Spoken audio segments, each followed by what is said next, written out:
Queridos hermanos, muy buenos días. Realmente es un privilegio estar aquí reunidos nuevamente en la presencia del Señor. Espero que todos estemos dispuestos, tanto con nuestro corazón, nuestra mente y nuestro espíritu, para recibir la palabra de Dios, el mensaje que Dios tiene para darnos en esta mañana. Quiero saludar a nuestros hermanos también que nos ven por las redes sociales. Un saludo fraternal para todos y gracias por tomarse el tiempo de ver nuestros videos también. A nuestros hermanos que están conectados también, bienvenidos, el Señor les bendiga, y vamos a comenzar orando por la ofrenda que domingo a domingo el Señor nos da el privilegio de poder aportar para su obra. Adelante. Padre Santo, muchas gracias por la oportunidad de alabarte, Señor, en esta mañana y de reunirnos, Señor, para darte gracias por ser nuestro proveedor, Señor. Yo te agradezco porque hasta el día de hoy, Señor, tú nos has provisto para todas nuestras necesidades. Te doy gracias por todas las ofrendas de nuestros hermanos en todo el mundo, Señor. Y te ruego que bendigas, Señor, las ofrendas y para usarlas conforme a tu voluntad, Señor, para gloria de tu santo nombre. Y te ruego, Padre Santo, que bendigas a nuestros hermanos y a nuestros familiares, Señor, que tienen necesidad, Señor, para llevar el alimento y suplir todas las necesidades en su diario vivir, Señor. Llévate la gloria y la honra, Señor, porque podemos alabarte, Señor, no solamente con cánticos, sino también ofrendando, Señor. Ayúdanos a permanecer siempre en tu voluntad y a seguir haciendo. Señor, bendice a tu pueblo y bendice las ofrendas para gloria de tu santo nombre. Te lo ruego en el nombre del Señor Jesús. Amén. Amén. Amén.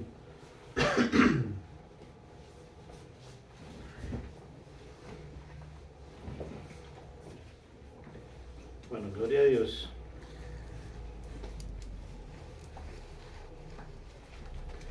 Quiero que por favor me acompañen, vamos a leer tres versículos de la epístola a los Romanos, en el capítulo 1. Romanos capítulo 1,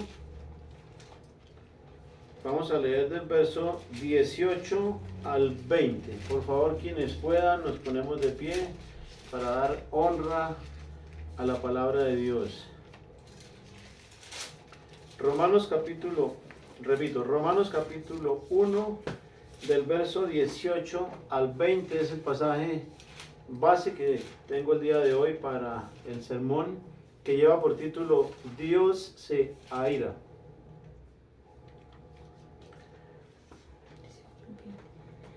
Dice la palabra del Señor: porque la ira de Dios se revela desde el cielo contra toda impiedad e injusticia de los hombres que detienen con justicia la verdad. Porque lo que de Dios se conoce les es manifiesto, pues Dios se lo manifestó, porque las cosas invisibles de Él, su eterno poder y deidad, se hacen claramente visibles desde la creación del mundo, siendo entendidas por medio de las cosas hechas, de modo que no tienen excusa. Amén. Amén. Bueno, quisiera hacer una pequeña corrección en el verso 18, donde dice que contra toda impiedad e injusticia de los hombres que detienen con injusticia la verdad. Amén. Bueno, gracias.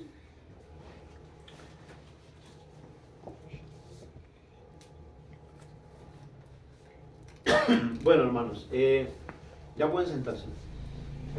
Es habitual o es bastante común escuchar de boca de muchas personas, incluso de quienes se hacen llamar o dicen ser cristianos, que si Dios es amor, ¿por qué destruyó sin piedad algunos pueblos antiguos?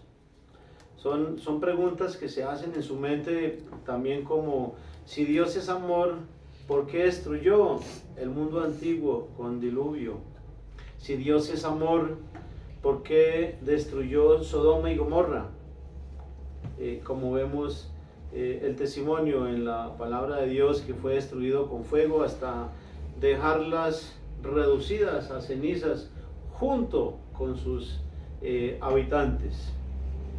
También es común escuchar de boca de muchas, y más específicamente de quienes se hacen llamar testigos de Jehová, que si Dios es un Dios de amor, siendo Dios de amor, no me va a castigar por vivir 30 o 50 o 80 años. Dios es amor y por lo tanto no me va a castigar, no va a hacer nada malo en contra mía. No me va a condenar porque Dios es amor, y ese es el argumento que muchos se hacen en sus mentes, pero es un argumento que a la luz de la Escritura está bastante alejado de la verdad, porque es una media verdad, o es una verdad a medias, y una verdad a medias es una total mentira, porque no existen medias verdades. O es verdadero o es falso, pero no puede ser medio falso ni medio verdadero, sino que o es negro o es blanco. Y en cuanto a la palabra de Dios, pues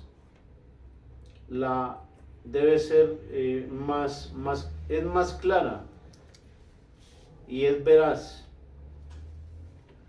Bueno, y si creemos o nos hacemos en nuestra mente una imagen de un Dios que es solo amor, y dejamos de lado los demás atributos que Dios tiene, eso es hacernos una imagen falsa de Dios. Porque si bien es cierto que Dios es amor, como lo expresa, como está escrito en 1 Juan capítulo 4, también Dios es fuego consumidor, como está escrito en Hebreos capítulo 12, verso 29, y en Deuteronomio capítulo 4, verso 24. En alguna ocasión me encontré una publicación en Facebook, en internet, que alguien decía o manifestaba, argumentaba acusando a Dios de sanguinario e injusto. Decía así: si Dios es tan amoroso, ¿por qué no detiene el mal? Y cuando se entera de que Dios le dice al pueblo de Israel que destruya a los cananeos por malvados, por la perversidad, esta persona luego dice que ¿cómo pudo un Dios tan amoroso hacer algo así tan terrible? Y ese es el argumento que muchas personas se hacen en su mente, acusando a Dios de sanguinario, acusando a Dios de injusto.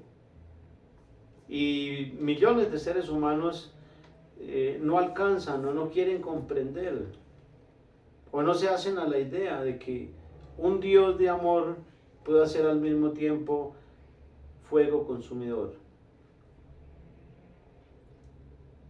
Hacernos en nuestra mente, hermanos, una imagen de un Dios solo amor es hacernos una falsa imagen de Él. Y eso se llama idolatría también. No solamente adorar una imagen, postrarse ante ella y rogarle y pedirle, no solamente eso es idolatría. Hacernos una falsa imagen de Dios en nuestra mente también es idolatría. Y si enfatizamos solamente en el amor de Dios, estamos minimizando, estamos empequeñeciendo los demás atributos que Dios tiene. Y si no los tenemos en cuenta todos, pues nos estamos haciendo una falsa imagen de Dios, hermanos, en nuestra mente, y estamos también transmitiendo a los demás una falsa imagen de Dios. Nuestra responsabilidad como cristianos, hermanos, es dar una imagen real de Dios. Y es lo que la Biblia nos muestra a lo largo de las Escrituras, y es lo que tenemos la obligación de escudriñarlo, de conocerlo, de saber quién es Dios realmente, para así mismo darlo a conocer. Dios es amor, sí, pero también es fuego consumidor, hermanos. Y la Biblia dice que no dará por inocente al culpable. Y así como la Biblia hace énfasis en el amor de Dios, también hace hincapié en hablar y habla de la ira de Dios. Y ese es el tema de hoy, hermanos, que vemos en este pasaje. Uno de los temas que vemos y en el cual yo quiero enfatizar y quiero resaltar 3 puntos importantes acerca de este tema. El primero, ¿qué es la ira de Dios y por qué se aira? Repito, ¿qué es la ira de Dios y por qué se aira? La ira de Dios, hermanos, es el rechazo que Dios experimenta ante el mal y ante la injusticia, ante tanta injusticia que se ve en la actualidad en el mundo.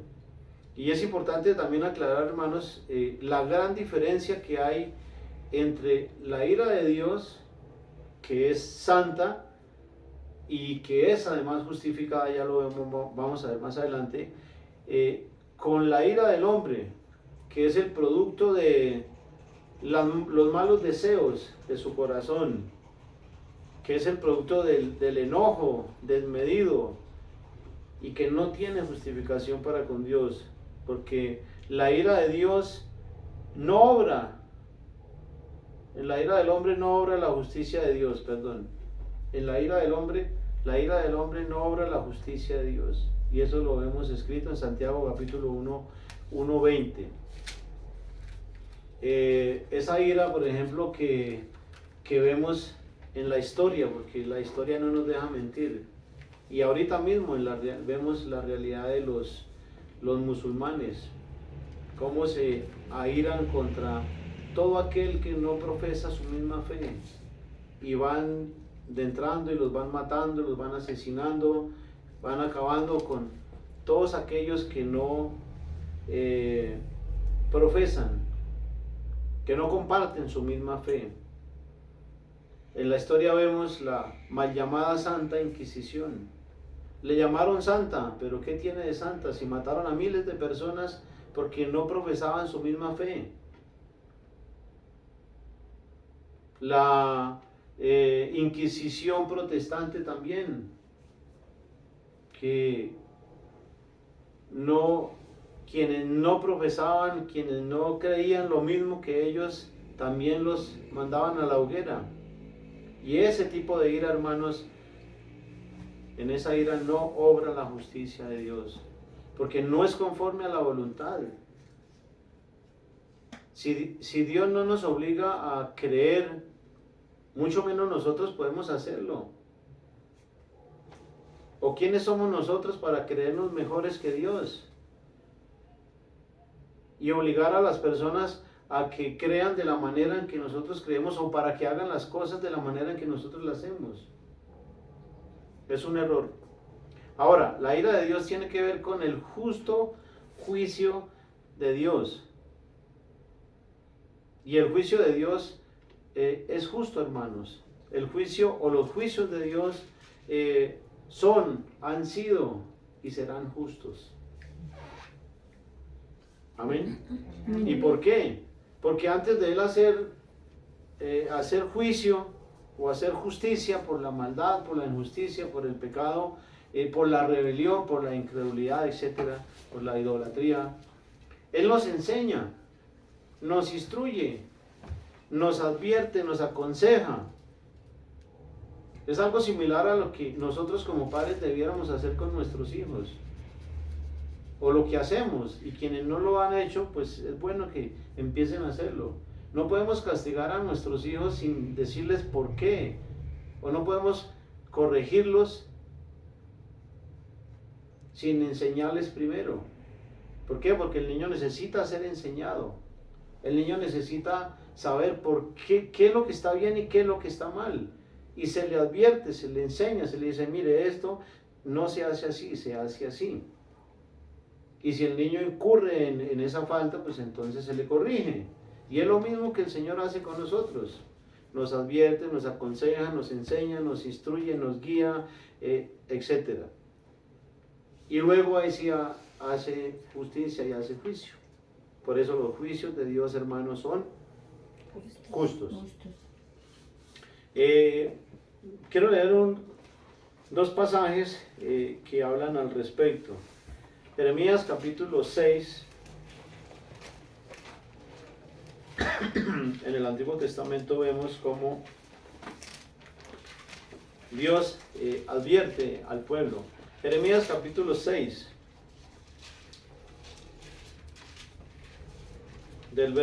Vamos a leer el verso 6, 8, algunos versos de este capítulo que nos hablan claramente de esto. Jeremías capítulo 6, verso 6 dice: porque así dijo Jehová a los ejércitos, cortad árboles y levantad vallado contra Jerusalén. Esta es la ciudad que ha de ser castigada, toda ella está llena de violencia.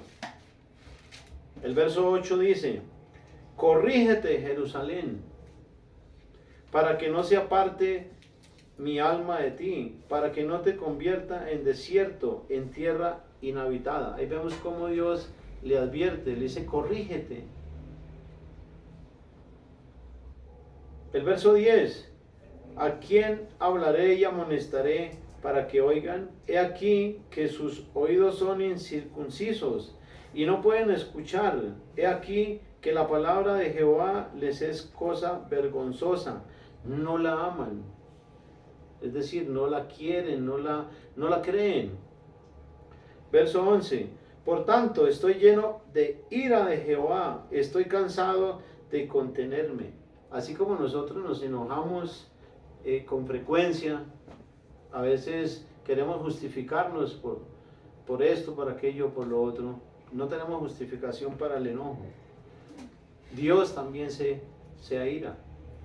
Pero recordemos, repito, la ira de Dios es justificada y es santa. Por tanto, estoy lleno de ira de Jehová, estoy cansado de contenerme, de derramar la derramaré sobre los niños en la calle y sobre la reunión de los jóvenes igualmente, porque será preso tanto el marido como la mujer, tanto el viejo como el muy anciano. Vemos que la ira de Dios no tiene excepción. Verso 13: porque desde el más chico de ellos hasta el más grande, cada uno sigue la avaricia, y desde el profeta hasta el sacerdote, todos son engañadores. El verso 16: así dijo Jehová: paraos en los caminos y mirad y preguntad por las sendas antiguas cuál sea el buen camino, y andad por él y hallaréis descanso para vuestra alma. Mas dijeron: no andaremos. Dios les mostró el camino, les corrigió, les dijo: corríjanse, anden por este camino que yo les doy. Pero ellos no quisieron oír y también dijeron: no andaremos. El verso 19 dice: oye tierra, he aquí yo traigo mal sobre este pueblo, el fruto de sus pensamientos, porque no escucharon mis palabras y aborrecieron mi ley. Y eso es algo que hasta el día de hoy, hermanos, lo estamos viendo. La gente no le gusta escuchar la palabra de Dios. Por el contrario, se disgusta, se enoja. Incluso quienes se hacen llamar cristianos, no les gusta que los corrijan. No les gusta que les muestren por la escritura el error en el que están, porque el orgullo y la soberbia que hay en ellos les disgusta. Por eso, como cristianos, como creyentes, debemos ser lo suficientemente humildes para aceptar la corrección y abiertos para aceptar cuando nos corrijan, siempre y cuando lo hagan con la palabra de Dios, con su debida interpretación. Y si en algo estamos equivocados, pues tener la humildad para corregirlo. Y debemos estar abiertos a eso y a escuchar también. Y eso es algo que no todas las personas tienen ese sentir, hermanos. Segundo punto, ¿sobre quién recae la ira de Dios? En el Antiguo Testamento vemos cómo la ira de Dios recayó sobre Judá y sobre Jerusalén. Y eso lo vemos más adelante del pasaje que estábamos leyendo en Jeremías capítulo 7, del verso 32 al 34. Brevemente lo voy a leer. Jeremías capítulo 7, del verso 32 al 34. Por tanto, he aquí vendrán días, ha dicho Jehová, en que no se diga más Tofé ni valle del hijo de Hinnom, sino valle de la matanza, y serán enterrados en Tofé por no haber lugar, y serán los cuerpos muertos de este pueblo para comida de las aves del cielo y de las bestias de la tierra, y no habrá quien las espante. Aquí vemos los juicios de Dios, que son veraces, que son reales, que no es una fábula, fue algo que realmente sucedió. Eso en el Antiguo Testamento, hermanos. Ya pasando al Nuevo Testamento, vemos que esa ira, o sobre quién recaerá la ira de Dios. Colosenses capítulo 3, del verso 5 al 6. Colosenses capítulo 3, del verso 5 al 6. El apóstol Pablo escribe, inspirado por el Espíritu Santo, escribe: haced morir pues lo terrenal en vosotros, fornicación, impureza, pasiones desordenadas, malos deseos y avaricia, que es idolatría también, cosas por las cuales la ira de Dios viene sobre los hijos de desobediencia.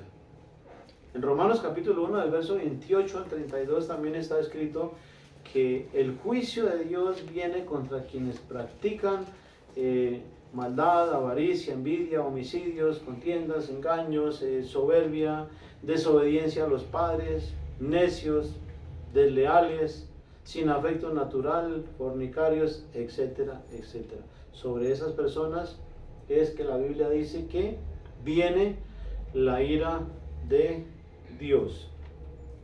Amén. Amén. Bueno, tercer punto.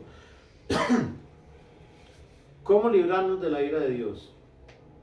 Porque lo que vemos es un problema grave para nuestras vidas, para la vida de todo el ser humano.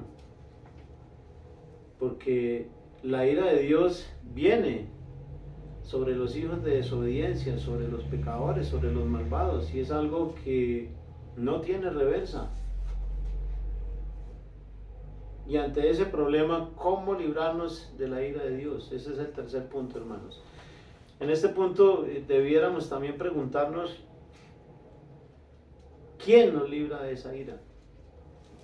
¿Cómo y quién nos libra de la ira de Dios? Vamos a leer un pasaje en Primera de Tesalonicenses,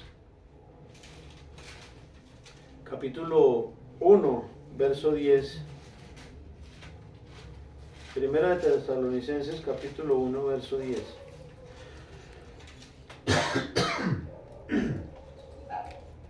Donde está escrito: y esperar de los cielos a su Hijo, dice, al cual resucitó de los muertos, a Jesús, quien nos libra de la ira venidera. Gloria a Dios. Gloria a Dios por nuestro Señor Jesucristo, porque sin Él es imposible que el ser humano se libre de esa ira de Dios, porque Dios está airado por el pecado de la humanidad. Más adelante en Primera de Tesalonicenses, en el capítulo 5, el verso 9, está escrito que la iglesia, nosotros, el cuerpo de Cristo, la que Cristo compró con su sangre, no está puesta para ira, hermanos. Vamos a leerlo.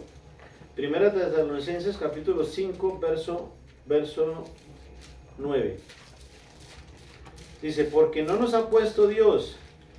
Recordemos que esta carta fue escrita a los cristianos de Tesalónica, a la iglesia de Tesalónica, y es aplicable a nosotros también. Porque no nos ha puesto Dios para ira, sino para alcanzar salvación por medio de Él. ¿Por medio de quién? De nuestro Señor Jesucristo. Porque no nos ha puesto Dios para ira, sino para alcanzar salvación por medio de nuestro Señor Jesucristo. Amén. Amén.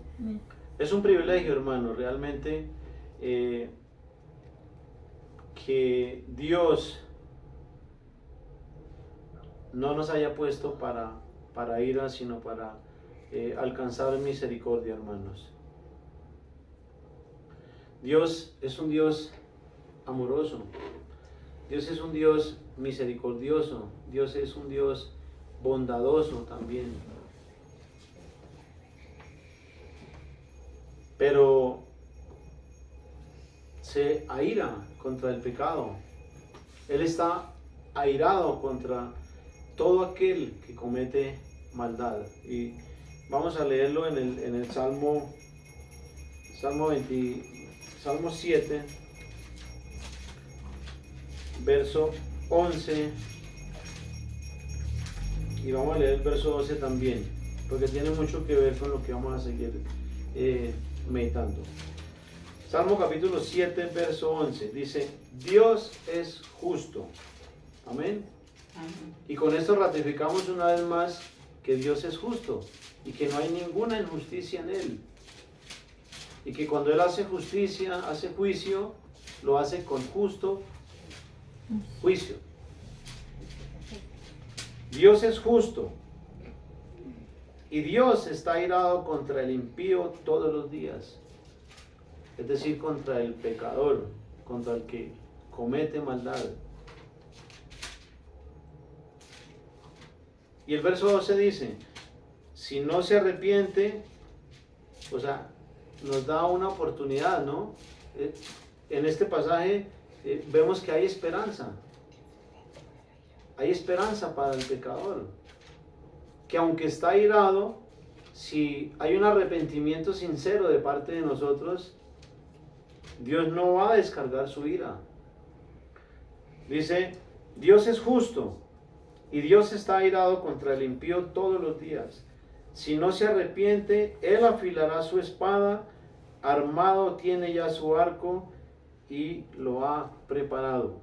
Asimismo, en Romanos capítulo 1, verso 5 dice que por la dureza de tu corazón no arrepentido atesoras para ti mismo ira para el día de la ira. Así que el llamado de Dios para el impío y para el pecador, hermanos, en esta mañana es al arrepentimiento, a la conversión, como leíamos en Jeremías. Corrígete, escuchemos la voz de Dios, obedezcámosla. Dios pagará a cada uno conforme a sus obras.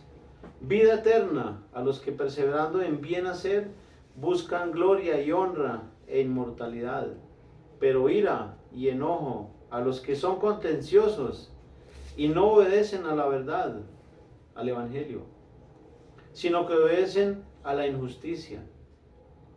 Tribulación y angustia sobre todo ser humano que hace lo malo, pero gloria y honra y paz a todo el que hace lo bueno. Romanos capítulo 2 del 6 al 7. Hermanos, nosotros como iglesia de Cristo, de nuestro Señor Jesucristo, no estamos para ira, como leíamos anteriormente, y realmente eso es un privilegio de parte de Dios. Es un privilegio que Dios nos ofrece, hermanos. Oigamos con atención su voz. Es un privilegio que Dios nos ofrece si escuchamos sus advertencias, si estamos atentos a sus exhortaciones, si atendemos sus consejos.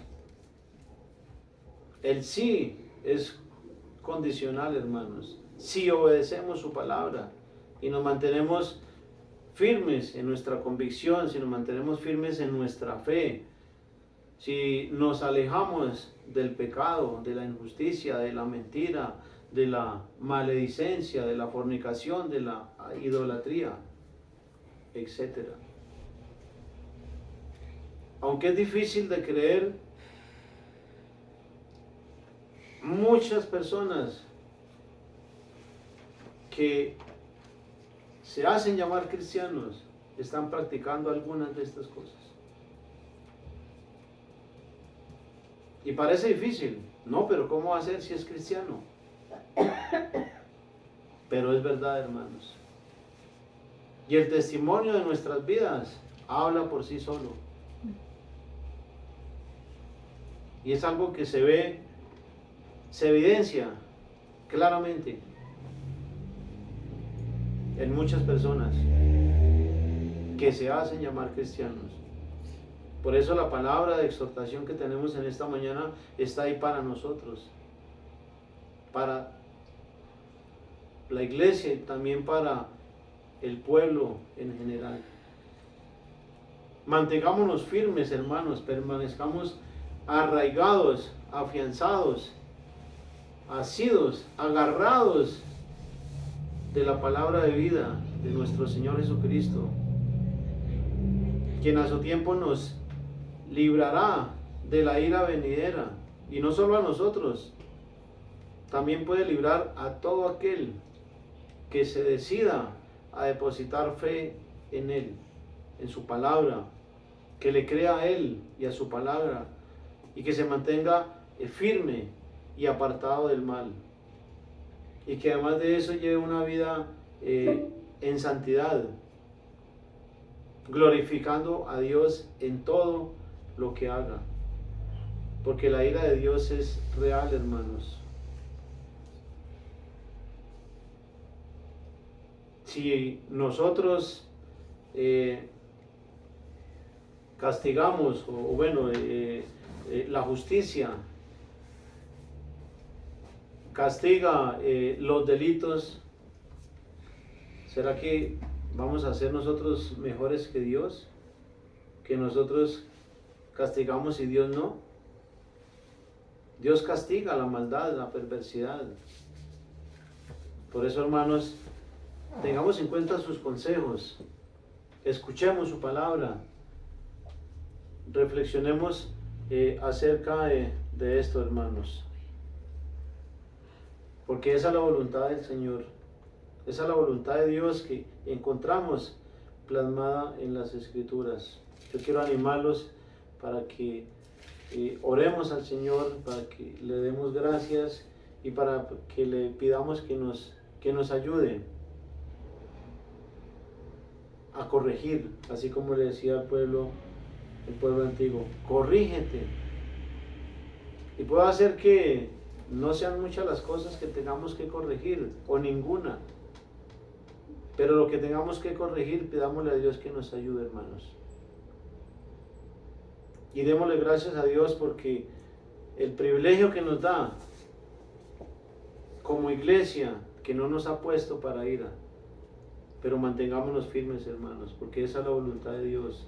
Si queremos gozar de ese privilegio, debemos mantenernos firmes, afianzados, arraigados, permaneciendo en las doctrinas y en las enseñanzas de nuestro Señor Jesucristo.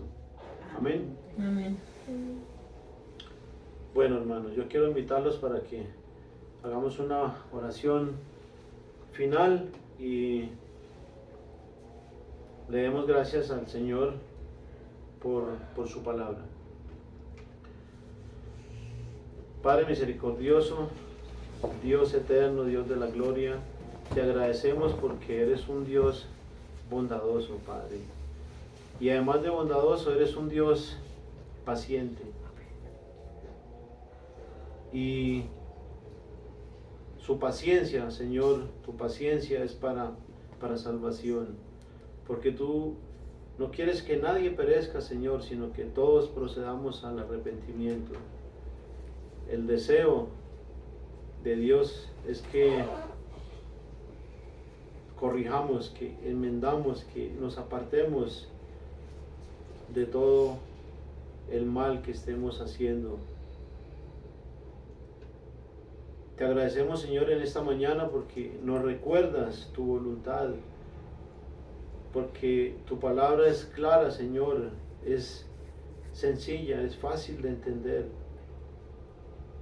Ayúdanos a tener la humildad, la suficiente humildad y el valor, Señor, para corregir, para enmendar y para hacer tu voluntad, Señor.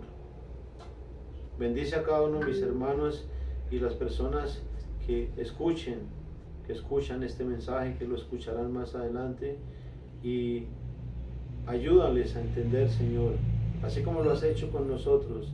Abre su entendimiento, Señor, dales un corazón noble, humilde, un corazón que te crea, Señor. Te lo ruego y te lo agradezco y te pido, Señor, que te lleve la gloria y la honra, porque solo tú la mereces. Amén. Amén. Y amén. Amén. Bendiciones, queridos hermanos. Gracias por estar una vez más aquí con nosotros domingo a domingo. El Señor les bendiga.